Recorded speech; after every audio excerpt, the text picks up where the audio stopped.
Okay, this is another episode of Cut and Splice. This is Jason. This is Gil. And this is Matt. All right, and tonight we are discussing one of my or a movie that I really like called The Way of the Gun. It came out in the year 2000, and as usual, we're gonna spend a little while talking about our recommendations of the movie, what we thought about it in kind of general bland terms, and after a little while, we'll just go into the actual spoiler type stuff. This is one of those movies I saw a long time ago that I kind of fell in love with, and then spent the next 2 decades trying to show it to people because I don't think very many people saw it. And it's not the easiest movie to sell someone on, like, you know, if they've never seen it and trying to be like, hey, this is what we should watch, because it's not very normal. It's kind of weird. So if you know what somebody's looking for, like what kind of a movie they're looking for, this is usually not it. Just because it's a little strange. But what did you guys kind of think about it? No, what's funny is like the poster looked familiar to me, and then I realized I think there was a poster of layer cake that kind of looked like that had like Layer a cake yellowish does look thing like that. to It's it. got the same colors, yeah. Yeah, but in any case, that was just like because for some reason the name popped to me and the design of the poster, because those things can sometimes be memorable on marketing, but I the composition of the cast and stuff, like I was like, no, I have not heard of this movie or saw anything about it, because there's some memorable casting choices here. So I just found it interesting. But overall, like my quick review of it, I don't think I liked it very much. I think it's kind of like a mishmash of various things, which we can get into. But for some reason, even though there's some nice highlights as far as the performances, especially Benicio and James Caan, I felt like were the two biggies in the movie, like the ones that really shined in the movie. But other than that, it's I don't know why. It just by the end of the movie, like 20 minutes into the end, it was like, what the hell is going on? Like, why is this even a movie? And I think, and with further analysis, I'm sure with spoilers we'll get into it, but I totally understand what was attempted there, like what they were trying to go for.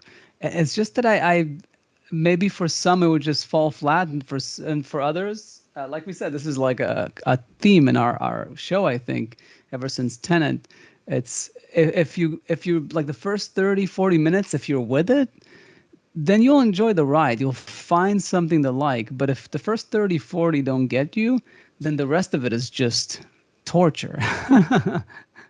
Yeah, And there's some I torture definitely there think it's not towards for the everybody. end. Yeah, but we'll get into that. But yeah, and what about you, Matt? Before I get into like ratings and stuff. Well, first of all, Jason, I think if you wanted to really sell me on seeing the movie earlier, especially around 2000 when it came out, well, obviously this is before we met. I think Let's you say would 10 just have, years ago, let's say. yeah, all right, before Christopher McQuarrie directed his second movie. Yes. You would, I, I basically think you would just have to say the directorial debut of the guy who wrote the Usual Suspects, starring Benicio del Toro and Juliette Lewis, and James Caan, and I would have been all over it. Oh, don't get me wrong. I may have said that in a weird way. Yeah, I definitely know how to sell it in terms of its positive aspects. I guess what I was saying, and again, we can go into this more later, but just it's got some weird things about it that are kind of unusual. Like it's not, if I was talking to a friend of mine who really liked action movies, I could tell him that the end of this movie has an outstanding climactic gunfight at the end, which I love. But I mean, for somebody who's like, say, just throwing this out there, like someone who's like, looking for a Fast and the Furious movie or the Expendables or something like that. It's just like a lot of gunplay and a lot of action and whatever. The middle of this movie is like tons and tons of talking heads, and it's not like an action-packed movie. It's got weird pacing issues. It's got weird, like, anyway, I could get into that more later, but it's just a weird movie. I agree with that. And I think kind of, that's another thing though. The second you see that Juliette Lewis is in a movie, you kind of expect it to be weird at this point. Especially even back then, you expect it to be weird. But good point. Kind of like Ethan Hawke now. But I guess my broad impression that doesn't involve like any like nitpicks or spoilers or anything like that is that, I mean, okay, especially recently, I am a pretty big fan of Christopher McQuarrie, both as a writer and as a director. I'm glad that he took 12 years between this film and Jack Reacher. And it's also one of those things that just strikes me as, okay, this is the guy who wrote The Usual Suspects, and this is his directorial debut, and you're like, oh, okay, that makes sense. Because if you're the writer on The Usual Suspects and then you give it to a different director and, you're going through a whole team of people, they're going to kind of be able to rein in some of that, some of those writer instincts of, all the twists and all the turns and all that stuff that you're just trying to make really cool from a writer's standpoint and just kind of ground it a little bit more. Here, I think he just kind of unleashed everything that he wanted to do as a writer. That is, I had not thought about any of that, but I completely agree now that you bring it up, because that, in a weird sort of way, that kind of goes hand in hand with some of the stuff I was going to talk about. Yeah. But I mean, again, I'm definitely not gonna pan the movie. I'm just, I think that it fell a little short of like my expectations, like compared to like where you are and everything. Yeah, but, yeah. So rating wise, I guess, Jason, where do you place it? I really love this movie, for a lot of its positive things, but it definitely has its flaws for sure. I guess maybe like a like a very enthusiastic 6 or a very cautious 7, kind of. I'd probably put it at a 7. I'd put it at a 7. It's just it's got problems for sure. What about you, Matt? I guess I would say probably a 6.5. Yeah, I thought about it. I was like, oh yeah, I think I can go very low with this movie. But then I was starting to count, like, what can I give it points for? And I think I pretty much have to give it like 1 point each for Benicio and James Caan. Like, just those two performances, I felt like were very solid. Yeah. And the fact that it wasn't messed up by the terrible plotting and the characterization, it just shows that they're geniuses, that they're very good actors, but also that, like, that Christopher McQuarrie was doing some stuff right. It wasn't all wrong.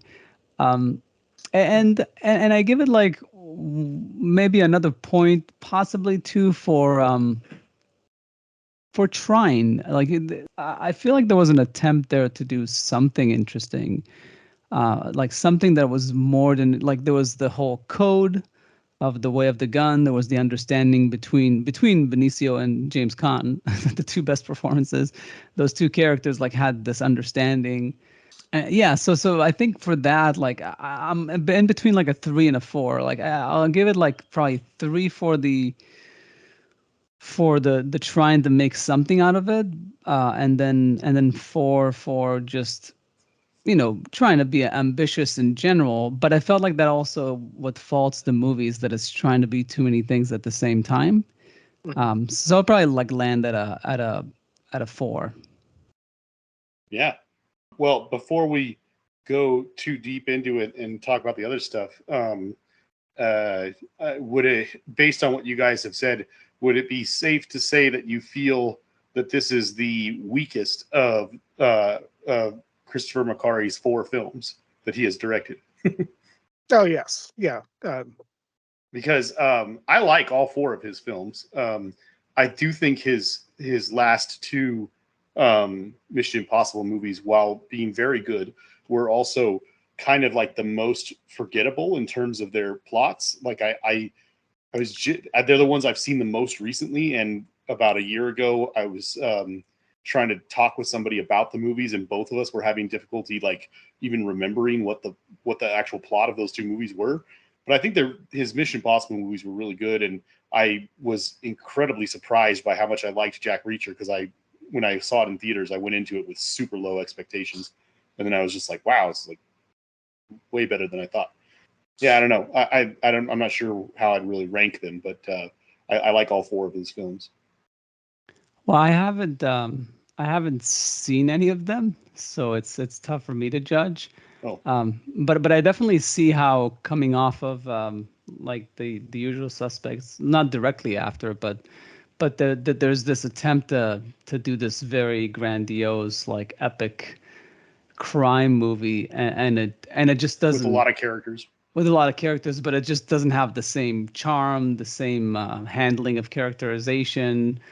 It's just not on par. Like it is actually a good example of like how, the same writer can miss by so much, just by, if anything, trying to do a similar thing, and but not with the same talent, not with the same person in the helm.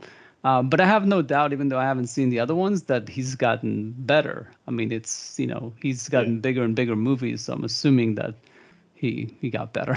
We don't usually talk about people's writing projects unless they're writer-directors, but I mean, I actually would agree with, I didn't think about this until Matt said it just a few minutes ago, but I would agree that what I see as the problems with this movie mostly stem from the directing and not the writing. Like, I think the screenplay is really good. Not that I've read it, but just based on what's being said on screen and everything. I think the script is pretty cool.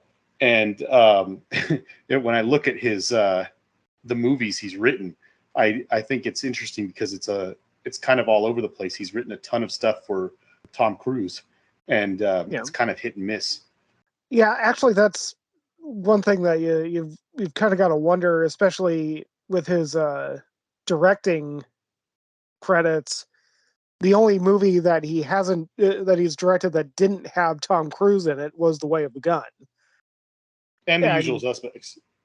Oh, you said directed. He didn't direct it. Yeah, he directed. But, I mean, you look at his writer credits, I mean, he wrote The Tourist, and that was a stinker, and, Jack the Giant Slayer was pretty bad. Yeah. The Mummy, I didn't see, but everyone said it was pretty bad. Yeah, Valkyrie. I mean, The Mummy had Tom Cruise in it, so I guess Tom Cruise couldn't save that from Alex Kurtzman. So, but yeah, Edge of Tomorrow is. I like that. I haven't seen it, but I need to see it. But I've heard it's pretty good. It's pretty good. Really good. Yeah, it's even better than it deserved to be. I don't know if that makes sense, but also Top Gun, the new Top Gun. Oh, that was a good one. Yeah, I mean, although I would say it was good, but I don't think it was good because it had some sort of like bulletproof script or anything like that. It was just it was a good script, and it was made by a good director, and all the moving parts worked very well in that movie. Yeah. Who directed that one? It's that guy who did. Hold on, I'll click on it right now. Joseph Kosinski? Yeah, he did that one war movie and Oblivion. And Tron. Which again, Tron is to give this guy some leniency. Tron was a movie that had a lot of good ideas and was more or less dragged down by its script, not so much by its directing. But that's my little take on that. Yeah, he hasn't done much. It's like music videos and some short films. He's probably wants to. I know with Oblivion and stuff, because he kind of came out of nowhere with Oblivion, and I think he was kind of like it's one of those like younger people that come in and just want to be cautious about their decisions, so they don't just make like one stinker after another. And lose their way, so he kind of waits for the right project or something. Hmm. I don't know. It's I've heard good things about Only the Brave. I've never seen it though. Yeah, I still haven't seen that one, and I should be Kinda neat. ashamed. But ashamed. I don't know. Shame. Yeah, Shame. but Boo! Boo! but that is kind of actually, I mean, not to dwell on like the Tom Cruise aspect of Christopher McQuarrie's career though, but I mean, Tom Cruise is kind of notoriously involved in just about everything when it Yes, comes to true. anything that he's in. And I mean, both Christopher McQuarrie and Tom Cruise have talked about like the last couple of Mission Impossible movies and the upcoming movies, which I assume are at least going to be Tom Cruise's last. The dude's 60 years old and he's still jumping off of cliffs on a motorcycle and parachuting and crap like that. But and fighting people 20 years younger than him. Yeah, but I mean, both of them have actually talked about they actually have gone into like pre-production on those last couple of movies with like set pieces and stunts in mind that they just wanted to put in there, and they actually kind of wrote the script around those set pieces that they wanted to do. Is that a good which, thing though? Yeah, not sure. That's actually before. It's good when you get a movie like Fallout. I mean, but don't get me wrong. The results are speaking okay. Like that was a good movie. That last one they made, it was pretty darn good. But it's like that's a very weird way to go about things. If it works, it works. But I mean, I think the point that I'm making is that maybe it's because of that collaboration that Christopher McQuarrie has decided to, or is actually kind of being forced to write in a much more simple, streamlined way. Perhaps. and not bog his movies down with as much twists and turns and intrigue and all that stuff, as opposed to like just get the story on the screen. I mean, my perception of it is based on what I'm hearing and what I'm seeing. He's just a smart guy. I guess he he did The Usual Suspects as the first, like one of his first scripts, so he must be. But I think he's smart about it. First of all, I think Tom Cruise basically lifted him up. I think he just liked him. When they got together, whatever, like the first writing project that they were involved with together, because Tom Cruise is so involved. And he kind of lifted him up to be director, maybe on Jack Reacher, and then from there he brought him on to like Mission Impossible. I think that's all Tom Cruise. I don't think it's his talent, let's just say, as a director. I think he's just an adequate director that's gotten better and better, and a very good writer that got better and better. He's tried to be too ambitious with some of his scripts, but he's self-corrected in recent times to, like you said, to just keep things simple. When what works. He's not super adventurous, I would say, like based on what I'm seeing. He's basically just, it's almost like not movies for paycheck, but it's not as if he's really like, spreading his wings and going in all different creative directions. Just to keep making these movies one after the other is not really, I don't see that as like a huge creative jump, which is fine. It's what Tom Cruise does as well. He's like an entertainer. That's sort of how he sees himself, and that's fine. But it's a credit to Christopher McQuarrie, because it's not everybody's like that. A lot of people just keep, being stubborn, and then it doesn't work out. They keep making mistakes after mistakes. So it's good that he adapted.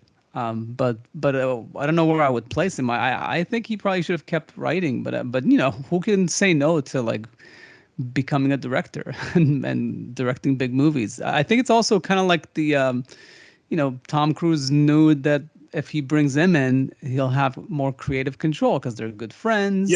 That's part of it too. It's kind of like how when Kubrick and on Paths of Glory, like when him and Kirk Douglas like made that, and then he brought him on Spartacus because he thought like, oh, it's this young director that I can like boss around, and it didn't work out well that way.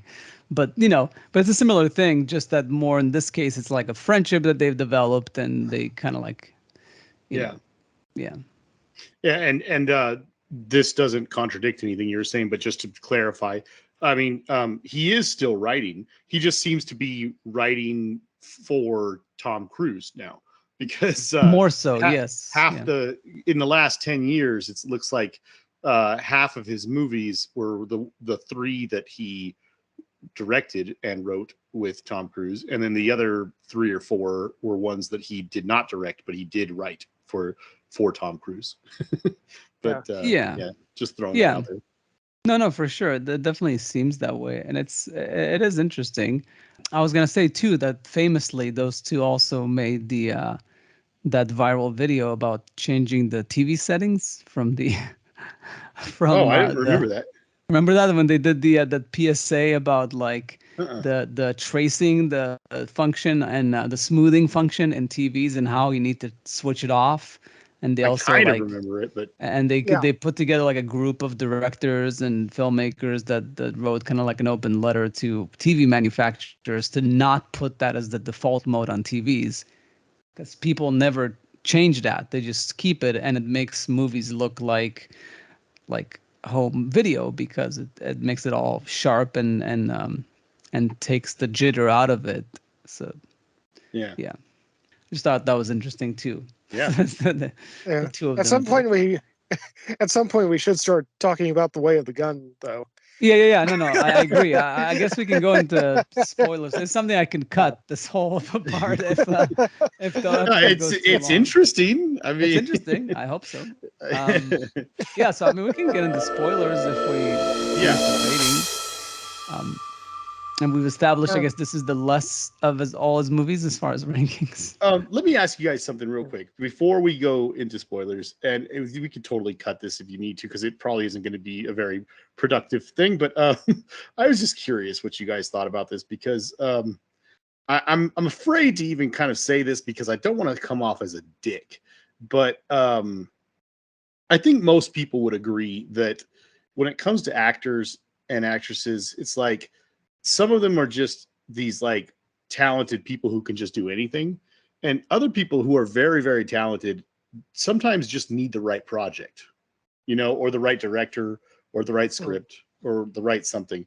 And because of that, due to, I wouldn't say no fault of their own, but certainly not due to their lack of talent, some very talented people sometimes end up with kind of like a hit and miss kind of career. Yeah. That's how I feel about Juliette Lewis. I don't know how you guys feel about her. I think she's really talented, but she has some like stinkers that are like kind of weird, like strange performances that I wonder what the heck happened, And I don't know about you guys, but because of this movie, I thought to myself, I was like, well, what do I think about her performance in this? Because I don't think she's the best thing in this. I think she's one of the weaker things in this, but I've seen worse from her for sure. And I looked at her filmography, and I have seen about 14 or 15 of her movies, and several of them like Enough and Cape Fear and stuff like that, I couldn't even remember that she was in. So like I kind of just left those off to the side. But out of like the 10 to 12 that I've seen that I remembered her in, I thought that like Old School and Natural Born Killers and Strange Days were like at the top, kind of like best performances of hers. And at the very bottom was like things like Catch and Release and the voice acting that she did in Armitage of the Third, Part 2. And, then there was a few other ones above that, but then like kind of right around the middle is right around where I put like From Dusk Till Dawn, The Way of the Gun, Romeo's Bleeding, and stuff like that. But I don't know about you guys. It's just, I had this weird thing where I was like, I wanted to ask you guys what you thought about that, and just not just about her, but in general, and then also just what you thought of her performance, particularly in this movie, because to me it was like right around the middle. Juliette Lewis is in the top 5 actresses that I want to work with before I die. Oh, I would love to work with her. Yeah. I mean, she's made some crap movies, but I've never seen a performance of hers where I didn't think like this chick is bringing it. Oh. Like I mean, Let me show you that anime. No, I'm just kidding. Okay, That's mean. but I mean, I think that she is consistently strong. Okay. The issue, okay, all right, this might be one of the areas where I might be coming off as the dick. She's not like Scarlett Johansson hot or anything. You know, she's not like she's never been like the it girl. I mean, I think that she's. I mean, especially like, you know, you take away the murdering psychopath element of her in Natural Born Killers. I think she was sexy as hell.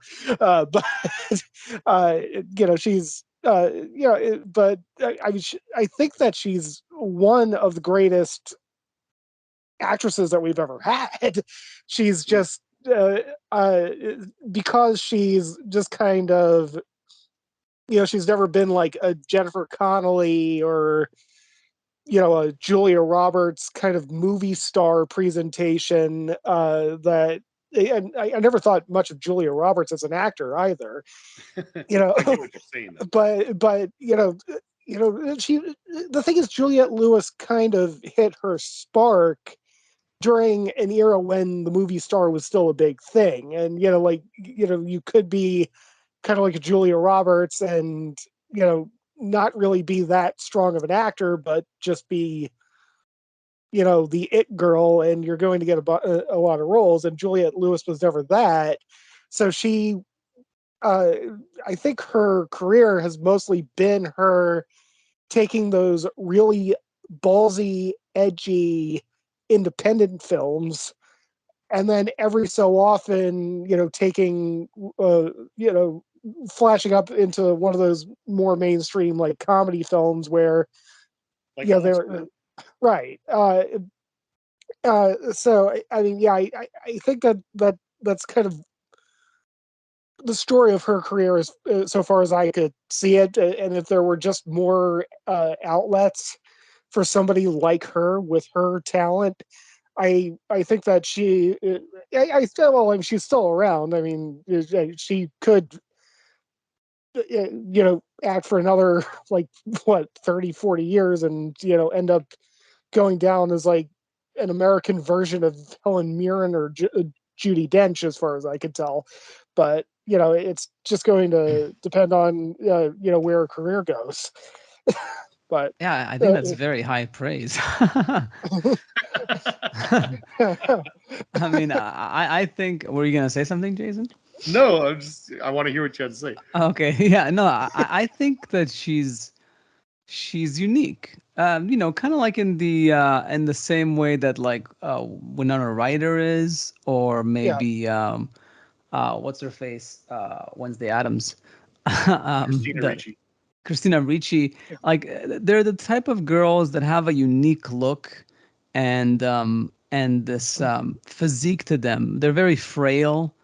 It's good for them to play like frail characters, like flawed characters, and that's a niche that you can definitely find. If you cast them well, to me, like they're sort of like the female version of, not really, because he's kind of like a good looking like stud and stuff, like in the classic way, but like Ryan Gosling, I feel like is very specific type of dude. He's not a Brad Pitt, he's not a DiCaprio, and he's not a Jake Gyllenhaal. He's kind of like got this acting style, this aloof acting style, almost like not interested in being movies acting style. But people, and maybe this is like a sexist thing, but people find roles for him that really, really work.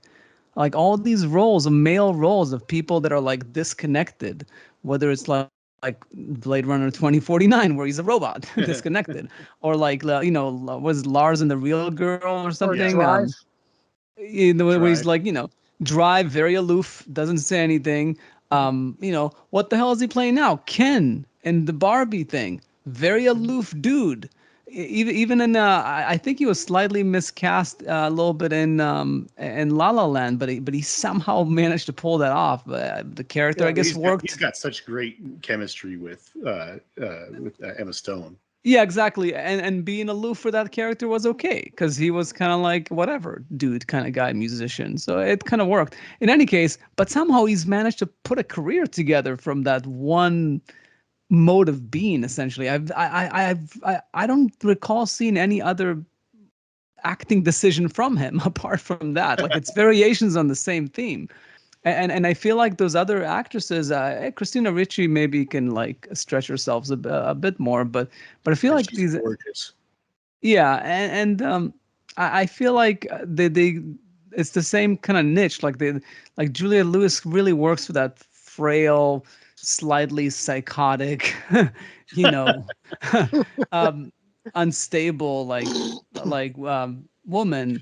And you The would think shooting it's wife supposed. that's having the gangbang while you're at work. Yeah. So and it's supposed to work for this movie when you think about what the character is, True. Yeah. but it doesn't fully work for me. And this movie, I think maybe she just goes a bit too big. Like if That's it what was I feel like she's good, but she goes a little too big in this movie. yeah, but as far as like choosing her, the poor woman that needed the But I think the money. casting was good. Yeah. Yeah, the casting was good, but somehow again, that's just script and character and good directing, like Yeah. characterization. And maybe that's the one thing that could be discussed about this movie. It kind of separates the what's the word, the cream from the from the Yeah. whatnot. But in any case, like the I don't know what the saying is. I know what you're saying. Yeah. Yeah, like it's because people like Gary Oldman, like you see how Benicio and I'll say James Caan is a great actor, but he's got some Unfortunately, bad. was. Yeah, was James. recently passed, but he's had some bad performances as well. Benicio, I Of feel course. like, is an exceptional actor. He's one of those people that really brings it. And a good example of it, like he in Sicario, I heard like Denis was saying how every single scene he was trying to find ways to reduce more and more of his lines. He's like he kept telling him, if you can basically make my character a mute, I'll give you the best performance. And that's how. And then and knowing that story, I was watching The Way of the Gun, and I'm like, he did it back then. No, Like yeah. you Yeah, totally see him Mhm. taking out lines that probably were there, absolutely. but he probably told Christopher McQuarrie, like, can I just show it instead of saying it? And that's the mark of a really good actor. I think he does it a bit too much in this one. He's a bit too silent. Works better in Sicario. But yeah, I think it's very interesting to look at it. While Juliette Louise was just dived into the script and didn't take the good stuff out of it. And I think James Caan is somewhere between them. He just I think really, yeah. Mhm. it would be interesting to see this script done by somebody like Denny or somebody like because you just mentioned the Sicario, but or like Bryan Singer, even he worked so well with his Usual Suspect script. Yeah. I'd like to see somebody else who had a little more experience and see what they would have done with it. Yeah, and just to finish the thought, like James Caan, I feel like he's somewhere in the middle.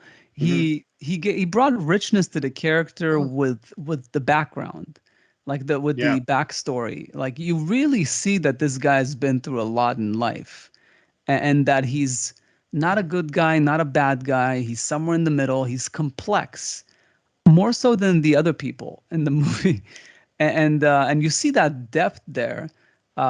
But it's still not an outstanding performance. I don't think it's as good as Benicio, but of course every character is different. There's so much you can do with a character.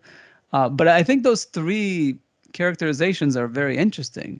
And then the rest of them, I don't know what you guys think, but I don't know. I to me, like Ryan Phillippe and I don't know who thought that he's like a movie star.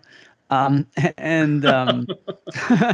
and some of the other, like the two henchmen, like the Tay They're Diggs great. and Tay Nicky Diggs, Cat. Nicky Katz, man. They look like two idiots that were picked up from like a B movie on like some like cable like TV movie or something. I just don't see them as like in a major motion picture. Like no offense. Like it's just that I felt like they were just not up to snuff like. You talking about like their acting or what? Yeah, their acting, Oh, their okay. look, they just weren't interesting. There's the Jeffrey Lewis is good. He's like a very like well-known character actor. And there's that guy like who plays the doctor who's from he was the asshole, the annoying kid from Dead Poet Society. Oh Um, yes, yeah. yeah. But in any That's case, right. yeah, so like it's some interesting those casting choice really didn't work for me, unlike the Benicio, Juliet, and one last thing I was gonna say before I forget is things that I noted for myself is I did appreciate there was a Bergman reference. Which one? They when the wife like looks at the image on the screen of Oh yeah. the baby something. Yeah. Like I don't know what it was, like the Sonogram. the sonogram, yeah, and she was like touching the screen. That was like a Persona, homage. Yeah. Also talking about guns, I appreciated that one of the many guns that they used there was a Galil, the My Israeli. favorite rifle. I want one so bad. Really, I think I've shot with it once or twice in the army. It's actually so it's jealous. a disgusting gun. Like Israelis actually hated. Everybody liked the M16 because it's lighter. So it's like not as heavy to carry around you all day long, and it doesn't jam nearly as much as the Galil. If I could get my hands on a Galil, especially like an old one like that, like the one in this movie, oh my god, I want that so bad. Yeah, it's the only thing that's nice about it is that the thing folds, the butt like of the Yeah, gun. The it's Like, got stock. a carry the handle. stock. It's got most of them have a bipod built in. They have a bottle opener on it. It's awesome. Really? Yeah. Anyway. Anyways, but I don't know. Yeah, your thoughts about the casting of the rest of the. Well, I could go into it. Matt, what did you think? I mean, I think overall it was pretty strong. I mean, I agree with Gil that the standout. The real standouts were Benicio del Toro and James Caan. But I was thinking, while Gil was talking about, particularly Benicio del Toro, but my experience with acting and actors too is that I think that most experienced directors actually would rather have an actor come in and be too big, and because it's just easier to take an actor who's being too big and take him or her down than it is to take somebody who is being a little bit too stoic and try to get them to build it up. And maybe Christopher McQuarrie didn't really have the wherewithal as a director yet to kind of rein in Juliette Lewis a little bit more. Yeah, Bring that it makes down a sense. little bit. Honestly, though, one of my favorite stories, especially when you talk about writers who get into directing. I mean, David Mamet obviously is best known as a writer. He's been kind of hit or miss when it comes to directing. I mean, I think Spartan is a deeply underrated movie, and Here, here. Edmund was just awful. Yes, it was. But but I mean, like William H. Macy was talking about, working one of those several times with David Mamet, and talking about how he's like staying up all night punching all this David Mamet dialogue into his brain, because if you've ever read David Mamet's dialogue, you don't ad lib that shit. I mean, it's like ad libbing Shakespeare. You don't do it. Yeah. And William H. Macy talking about like spending all night just hammering all this David Mamet dialogue into his head, and then they show up on set and David Mamet just starts looking through the pages and crosses out like half the dialogue. We don't need any of that shit, and, and I mean, I think that that's also a sign of an experienced director, is to actually do that to himself, what Benicio del Toro apparently was doing with Denny. Like, okay, let's strip down the dialogue to the bare minimum. Yeah, it's like a good example of that illustrated is that scene in Birdman, where they're it's the writer and the actor talking, and it's Ed Norton, and he's telling him like, you're saying the same thing 3 times in a row here. Why don't we just do it this way? And like suddenly it just works. Yeah. Yeah. Well, there's also Richard Gere was saying how like on Days of Heaven, he was almost frustrated, like saying it, but he was there was an actual script with words for this movie. It's just it's just that like we even talked them on set, but then like in the edit, like 90% of the words were cut essentially. I don't know if they filmed it or if they cut it on the day like David Mamet, but basically it sounded like that his perception of the movie was way more normal than it ended up being. Like it was actually way more traditional on set than it was in the edit. So that is interesting. I think probably in later movies, Terrence Malick just scripted things that way, but maybe in Days of Heaven, he was like, I'm gonna shoot this normally for safety, and I'm gonna really try to fuck it up, and then it went pretty well. It's like one of his best movies. So. Yeah. I mean, apparently, Irreversible, which I would not recommend to anybody who wants to sleep at night for the next week afterward, which it's just a horrifying movie. Just don't watch anything by Jasper. Just don't watch anything by Jasper now. But apparently they went into production on that with like a 7-page treatment. And all the dialogue was just ad-libbed. That kind of makes sense for that movie. Well, let me try and explain what I do like about this movie, and you guys can tell me what you think. Like I was saying before, I mean, it's a kind of a weird movie in the way that it was made, but I don't know. It's like, it's a kidnapping ransom kind of movie, which is pretty simple, of course, but as a concept. But I don't know. I like this movie because it's like there's really only about 9 characters in it, which I guess is a lot for a movie, but still.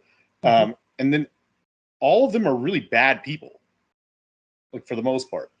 Even in the beginning, when as Brian Phillippe's like narrating, like he kind of warns you, the audience, that like these 2 characters are not heroes. They're not even anti-heroes, really. They're just kind of like criminals. They're like bad people, and they're criminals with practically nothing to lose. They have no interest in a normal lifestyle. They have no interest in reforming or anything like that. They have a firm belief that for some reason they deserve to be rich and have some sort of fortune that they can live off of and live an easy life, and which is probably deranged, but that's what they think, at least. And as long as they can manage to get that, that's all that they really care about. And the only reason we kind of root for them, or at least sort of root for them anyway, I don't know if everybody does root for them, but aside from the fact that it's being told from their point of view, they're at least a little bit better than most of the people around them or that are against them. I mean, they're only better because we see the moments between them, the intimate stuff. But like from an outside point of view, they're just as bad as everybody else.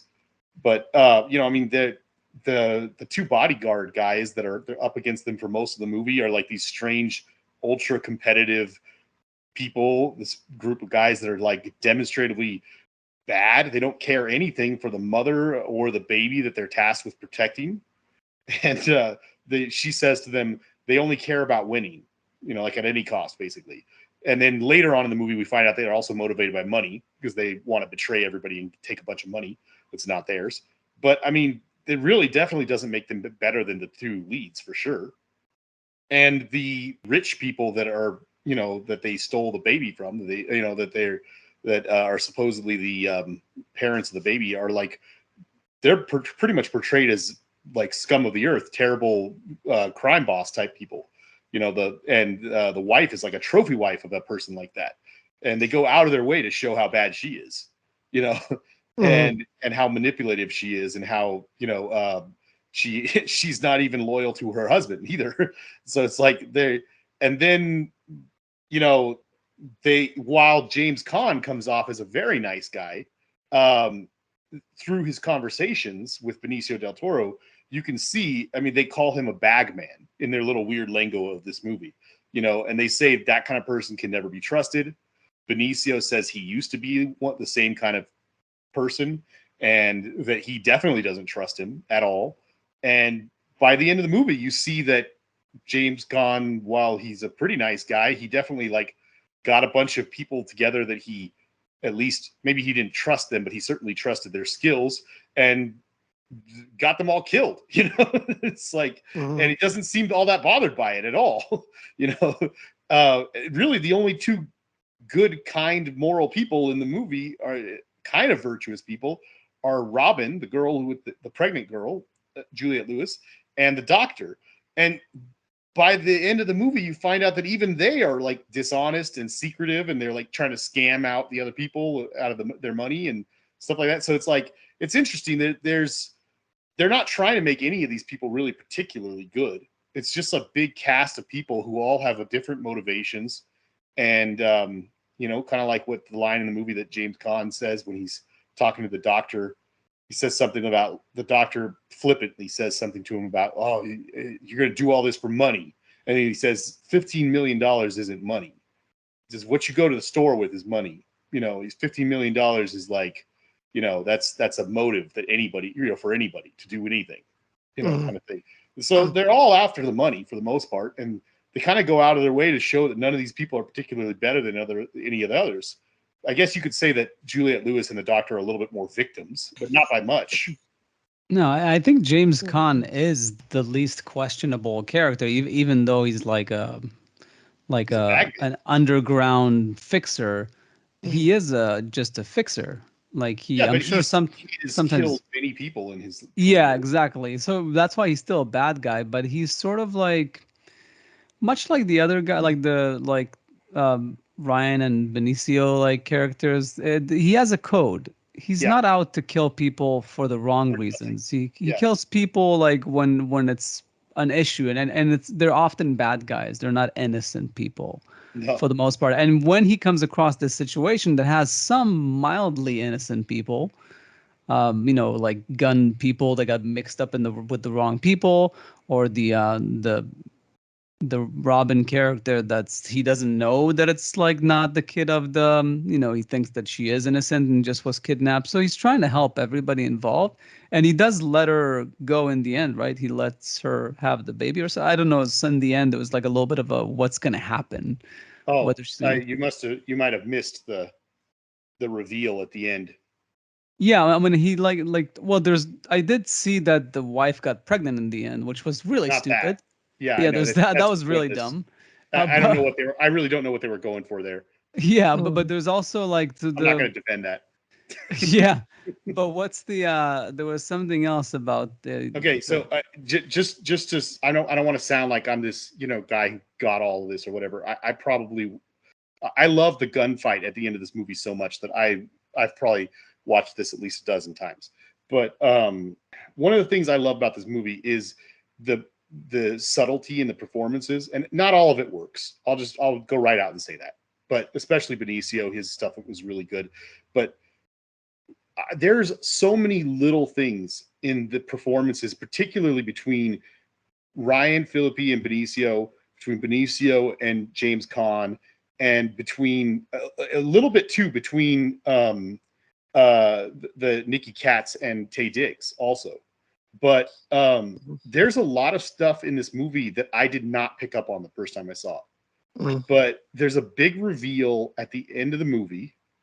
In case you didn't hear it earlier, spoiler alert. But in the scene where James Caan is talking at the bar with him, he gives him advice. He says, you got to get out of this business. He tells Benicio, he says, like, you're going to get to my age at some point, and you're going to realize you kept telling yourself you were going to put money away, blah, blah, blah, but you never did. And he's like, you got to get out of this. And he looks at him, he says, did you put money away? And he says, no. And he says, like, I got a daughter. She says she's going to take care of me. She's trying to work on something. And then later in the movie, when the four of them are, when the bad guy's name is Sarno. Oh no, that's sorry, Chittick is the bad guy. Chittick is the boss. In Chittick's living room, he's got Nicky Katz and Taye Diggs. He got the two bodyguard guys there with him, and James Caan walks in, And James Caan has worked with him for many years, and he's surprised that he's kind of going along with their plan.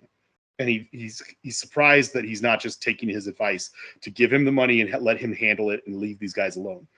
And he stands up at the when I say he, I mean Chiddick, the boss, stands up and he says, "These guys don't have any sort of emotional connection or conflict in this situation, so that's why I'm going to let them go in first."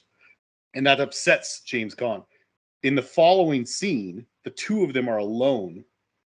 Nicky Katz and the two bodyguards, Nicky Katz and Taye Diggs, are alone, and they're trying to figure out what was being said that they didn't get.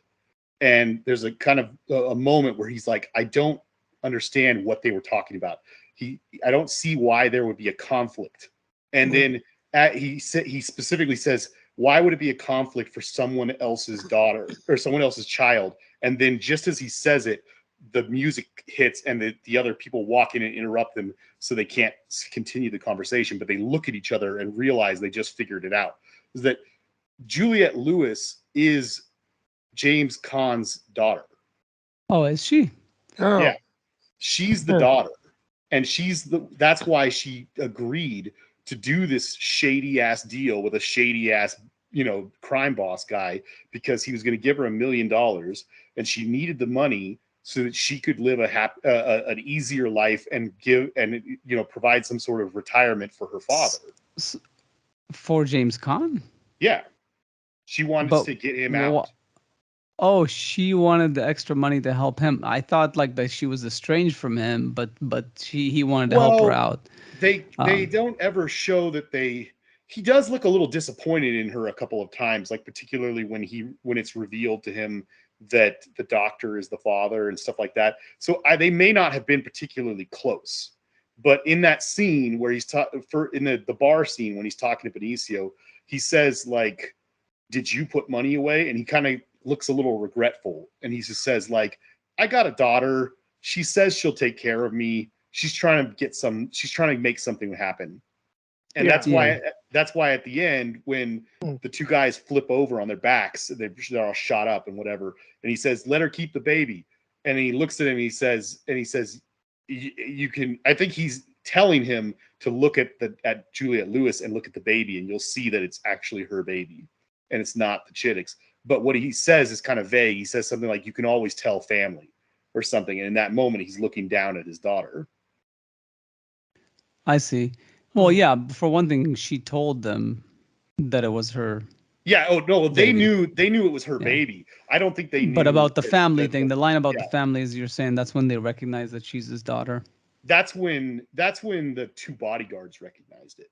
The bodyguards, like Taye and Nicky? Yeah, they're sitting outside the house just after the conversation in the dining or in the living room, and they're trying to figure out what the hell was being said between the two old men that they didn't get, and that's when they figure it out.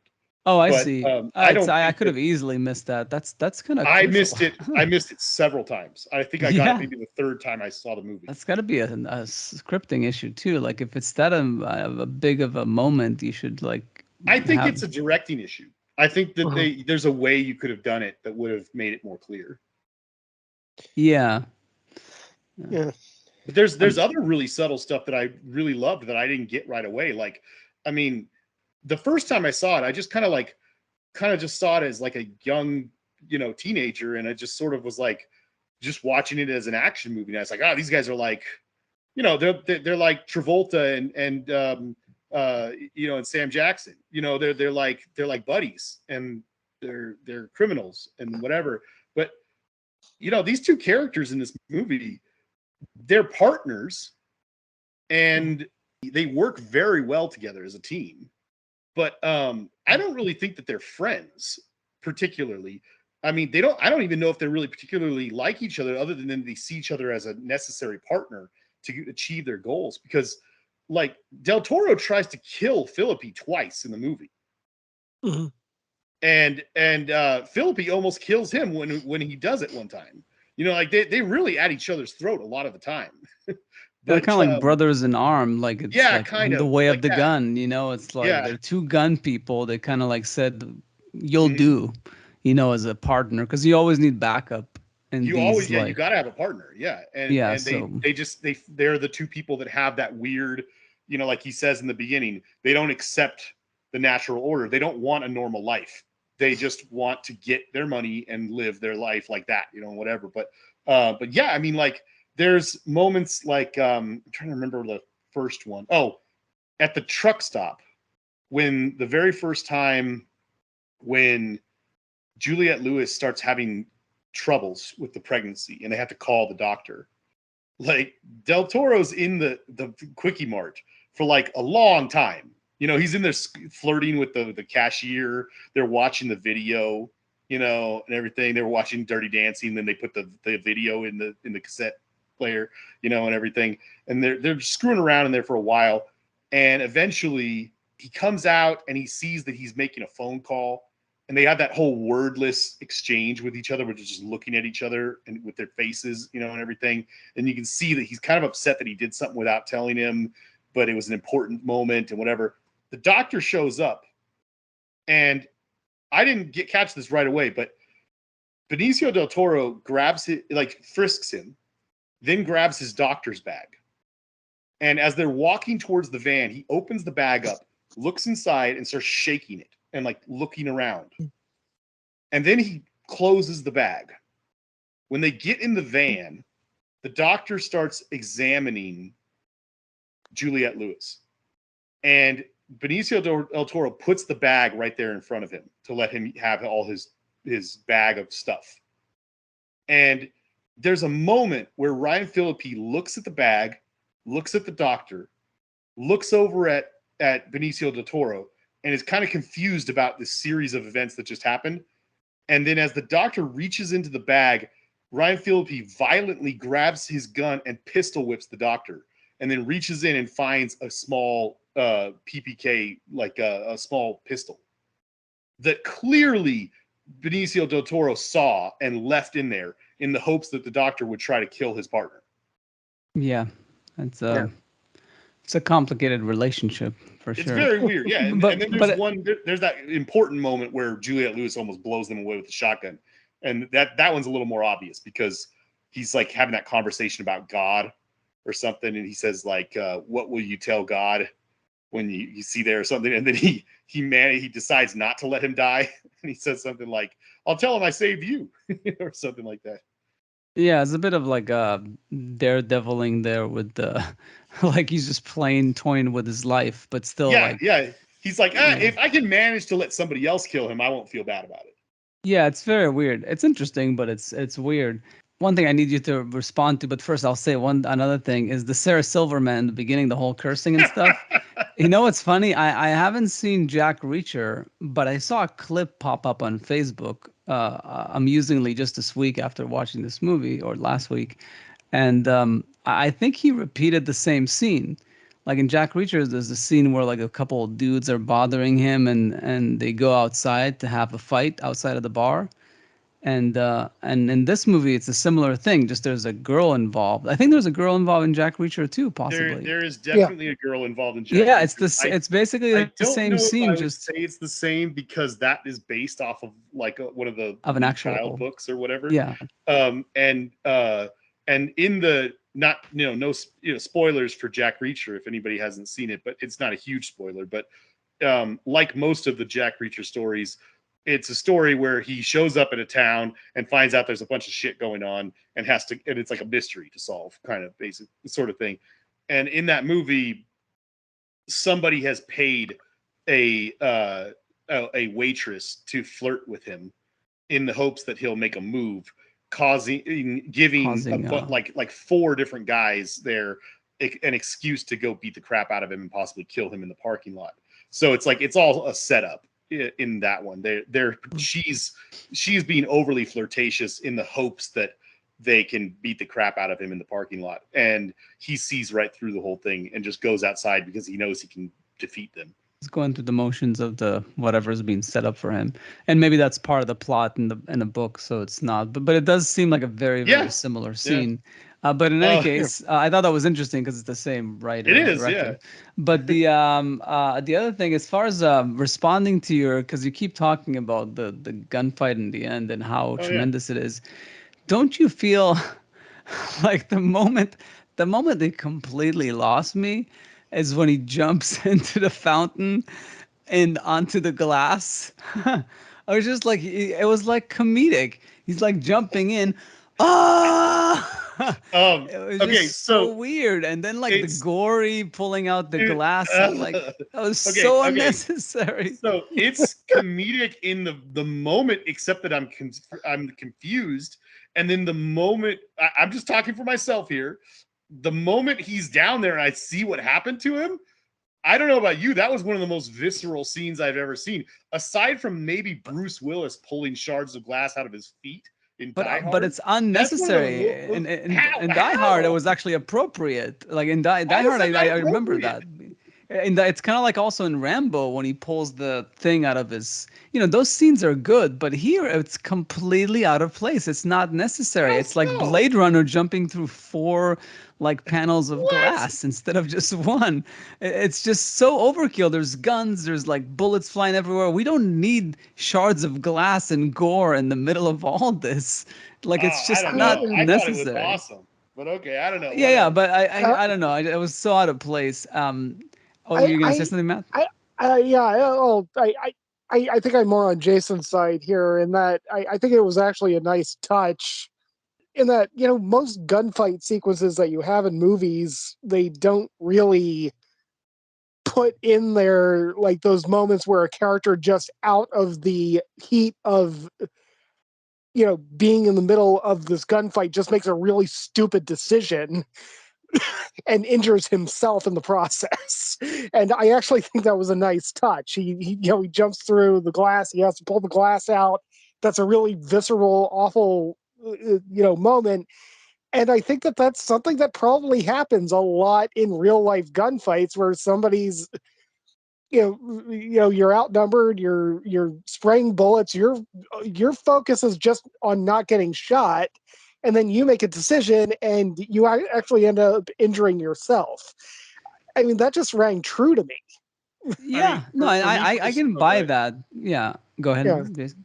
Oh, I was just gonna say, because he said rang true to him. I was gonna say, like, just throwing this out there. Aside from it just being really big, like a big gunfight, I really love the end of that movie because of I think The Way of the Gun is a movie that someone could watch if they were really, really into the technical aspects of, like, of guns and how a shootout would happen, everything like that. Now, I'm sure there's people out there who are like actually, actual operators out there that know their stuff and probably point or like pick out really bad things, like that were not accurate or something like that here and there. But there's a lot of really cool stuff in the movie. There's moments, the way that the two guys cover each other and the way they move, the way they communicate in the middle of a gunfight and stuff like that. And I really like a lot of it. There's the backing up in the hospital or something, or that part that was good. Yeah, that and there's moments where like Benicio del Toro does a one-handed check. Sometimes people call it a brass check, but it's like he's pulling the slide on his pistol back just enough to make sure that he actually still had some ammo in there without having to actually like pull the magazine out, because at that point in time he'd already been shot in the arm. So he's like doing all of it one-handed, and I don't know, it's just a lot of really good stuff, a lot of attention to detail, I feel, when it comes to that last big fight. Yeah, no, I think that's what the movie was going for, and I gave it a point for it, is that it did try to own up to its name and had some sophistication in the methods, the weaponry, and he had the moment where he was doing the sniper thing from the hill. Yeah. But I feel like overall the movie was trying to do too many things. It's also a kidnapping story. It's also this involved with these other people that like are sort of like mob people, or at least like shady, like white crime, like a white collar crime type of stuff. I don't know. It felt like there's too much in it. Like if you dropped like either a couple of characters or and then the doctor is the son of the old guy, and then the Robin is the daughter of James Caan. There's too much like family trees here. It's all like a bit too much when you're really trying to like maybe tell a story about people who use guns a lot. That's it should have like been a plotting device that would have been just simpler while showing all those things.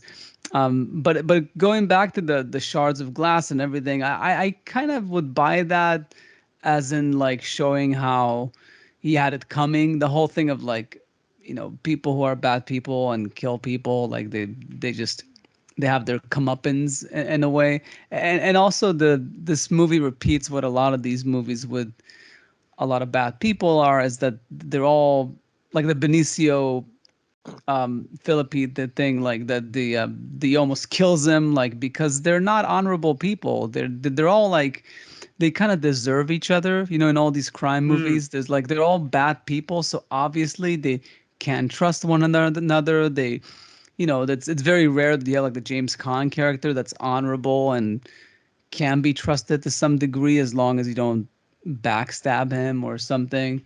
Like he's the standout for me in the bunch. But there's all these things going on, and I felt like if they had just picked like 2 out of the 4, then maybe it would have been a more focused, successful movie. Yeah. But yeah, like we said, like anything else, it's just the way you feel about it as you're watching it, and it didn't click for me. But another movie with very similar mechanisms and slightly different characterizations might have worked. I don't know. Or maybe in the hands of a masterful director. Yeah, like exactly like it's what was that movie? I keep going back to it. That example of like it's the Matt Damon movie where he's like traveling through different like worlds or something. Matt Damon. The Adjustment Bureau. Oh, that one. Yeah. Oh, yeah, that was even Remember worse. that one? Yeah, it was like a very sophisticated. Right. I liked it. It was a sophisticated concept and stuff. And I remember like that movie I famously used a lot when trying to make the point, like that's the kind of movie, and you can use it for almost any type of movie, like this movie, where if you brought in a Christopher Nolan to make that movie, it would be a masterwork. Like it would be amazing.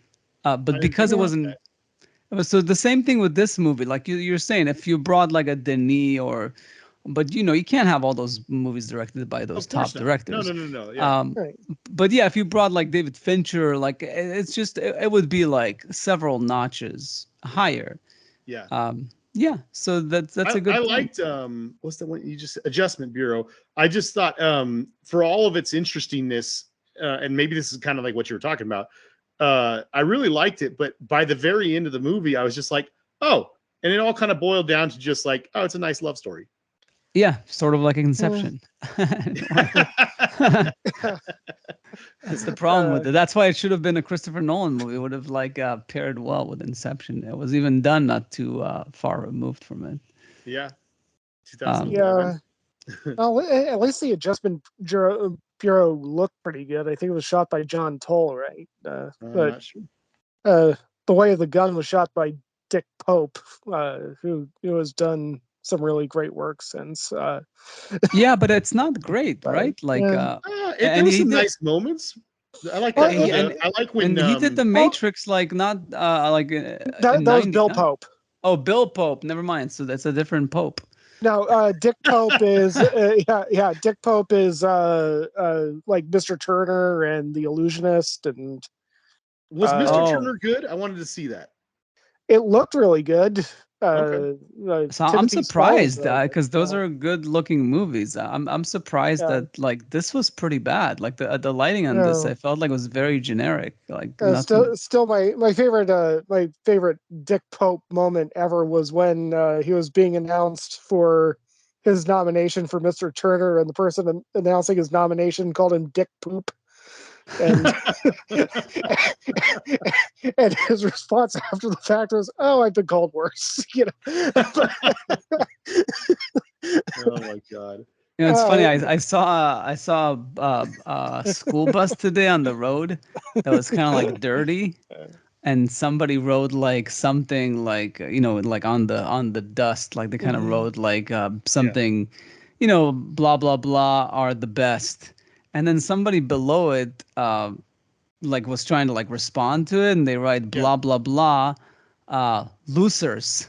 Like they spelled it LOOSER, losers instead of losers. And I was like, that's so appropriate on a school bus. That just shows the state of like public education in this country. Yeah. I don't fault them. I'm sure at their age I would have made that mistake, but still, I found it very appropriate on a school bus to see him misspell like that. Yeah, but well, still, one thing that I had to think about when we were talking about the that shootout sequence is, one casting decision that from now on we're going to have to credit a lot of people with is they had a massive shootout with a lot of guns and they didn't cast Alec Baldwin. Well, yeah. Yeah, that's that. Yeah, at least got to give him props for that. The shootout scene you were talking about at the motel where he's doing the sniping.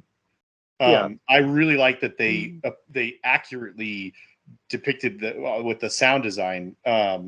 When they look up at him and they see him firing from when it's Taye Diggs' point of view and he's at the car looking up, you see him firing. And it's like a good second and a half later before you can hear the sound of the rifle. Yeah. And then of course when it cuts to the other side and they're up there, it's in sync with when he's firing the gun and stuff like that. I thought that was really nice. Oh, the sound. Yeah, there's a lot of movies that don't get that right. Like a perfect example is like a very good movie, of course. I'm not trying to fault the movie too much, but the Tom Selleck movie, Quickly Down Under, there's a lot of scenes where he's got a rifle and he's shooting people from long distance. And in almost all of those scenes, when they show what he's hitting, what he's shooting at from a long distance, they're just showing, they're depicting it where like the rifle, you can hear the sound and the person gets shot instantly, it's kind of thing. Whereas like at great distances, the sound travels so much slower than light. So you can see someone shooting at you way before you can hear them. Yeah. Also, they showed the delay between when the bullet is released to when it hits. Yeah. That like he shoots the bullet, but the impact is not felt until like a few seconds later because the bullet travels. Yeah, so it's like touches like that. But at the same time, I felt like it wasn't as precise as it could have been. True. Like, it could have been even more precise. Like to really delve deep into like if you're gonna make a movie about the way of the gun, make a movie about the way of the gun. Yeah. Like take a lot of the noise out and really make it about that. You need a very thin. We've talked about with other movies like Tenet and other ones where like maybe sometimes it's good to have a very, very thin plot. Maybe not Tenet was like the characterization of the character, but like in some movies, like I think we've discussed how like the less that's going on, the more you can focus about like strip down to like the essentials. Like Ex Machina. Yeah, in a way, maybe that's what it's just about what it's about. Like focusing, exactly. And we mentioned when we talked about Blade Runner that maybe it's not as subtle as maybe taking the Blade Runner approach. But it's just it really delves much deeper than Blade Runner because it's focusing on that one thing. And it's there's not one way to make a movie. It's just that it's a different experience. And I wonder if like there is a movie out there that's very similar to The Way of the Gun, at least with the approach to the gun part. Yeah. So I don't know. And I wonder if like, and if gun enthusiasts like just jack off to one of those movies, every once in a while.